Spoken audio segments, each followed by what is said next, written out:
বক্তব্য পেশ করবেন জুলাইয়ের অন্যতম যোদ্ধা বাংলাদেশ ইসলামী ছাত্র শিবির মাগুরা জেলা শাখার সেক্রেটারি ভাই জুবায়ের হোসেন।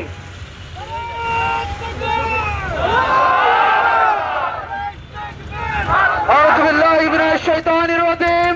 বিসমিল্লাহির রহমানির রহিম।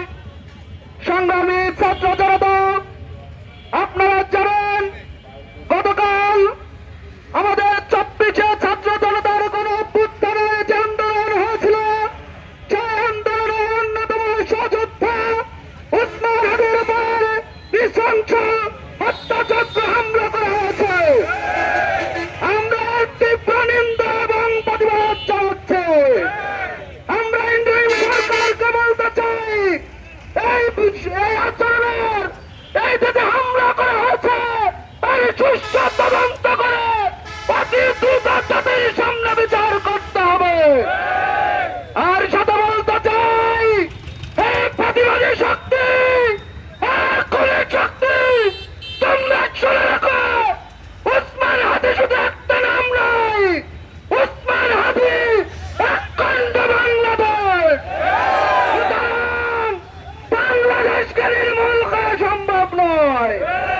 যতদিন বাংলাদেশ থাকবে ততদিন ভারতীয় আধিপত্যের বিরুদ্ধে ওসমান হাদিরা জেলায় উঠবে। আজকে ওসমান হাদির বুকে গুলি করা হচ্ছে। আজ বাংলার বুকে লক্ষ হাদি জন্ম নিয়েছে। আজ বাংলার বুকে লক্ষ হাদির আত্মত নেমেছে।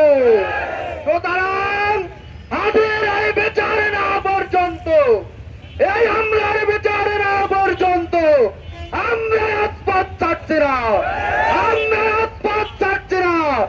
আমাদের সহযোদ্ধা, আমাদের জুলাই যোদ্ধার এই হামলার বিচার না পর্যন্ত আমরা রাজপথ ছেড়ে যাব না।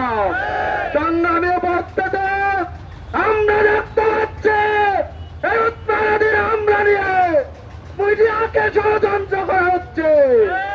আমরা যদি সতর্ক করতে চাই, যদি ওসমান হাদি এই জুলাই যুদ্ধের বিচার অতি দ্রুত না করায়, ইন্টারিম সরকারকে দায়ী নিতে হবে।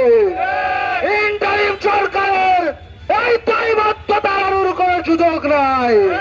এটা ছিল পূর্ব ঘোষিত টার্গেট ক্লিংয়ের একটা অংশগ্রহণ।